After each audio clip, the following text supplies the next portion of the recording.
ఇప్పటికీ మోపిదేవిలో ఆశ్చర్యం జరుగుతుంది. ప్రధానమూర్తి కింద కలుగులో ఉంటుంది పాము, అందులో ఉంటాడు. వాయువుని వింటూ ఉంటాడు, వేదనాదాన్ని వింటూ ఉంటాడు. మంత్రాలు చదివేటప్పుడు దోషం ఎక్కువ వచ్చిందనుకోండి, స్వరంలో దోషం, కోపం వచ్చేస్తుంది. ఎవరిని ఏం చేయడు, కోపం వచ్చి అలుగుతాడు. అలిగి కలుగులోంచి బయటకు వచ్చేస్తాడు. బయటికి వచ్చేసి ఎదురుకుండా తొట్టు ఉంటుంది, అందులోకి పోయి పడుకుంటాడు. నేను లోపల ఉండనంటాడు. నాదం తప్పు వస్తోంది, స్వరం తప్పు వస్తోంది, నేను విన్నా మంత్రం అంటాడు. అప్పుడు వచ్చి మళ్ళీ స్వరంతో చదువుతారు మంత్రం. చదివి తప్పు అయిపోయిందయా, క్షమించు, నీ యథాస్థానాన్ని చేరమని అడుగుతారు. అప్పుడు ఒకసారి మళ్ళీ ఆ బుట్టలోంచి పైకి లేచి మళ్ళీ వెళ్ళిపోతాడు. అందరూ చూస్తుండగా జరుగుతుంది మోపిదేవిలో. నేను అబద్ధం చెప్పాను అనుకుంటున్నారేమో.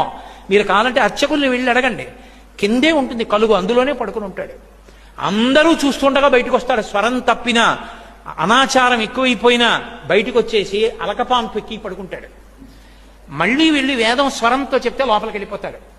ఆ నాదాన్ని ఇష్టపడతాడు కాబట్టి సర్పరూపంలో పడుకుంటాడు. చిన్న అపరాధం జరిగింది, ఒకసారి బ్రహ్మగారిని నిగ్రహించాడు.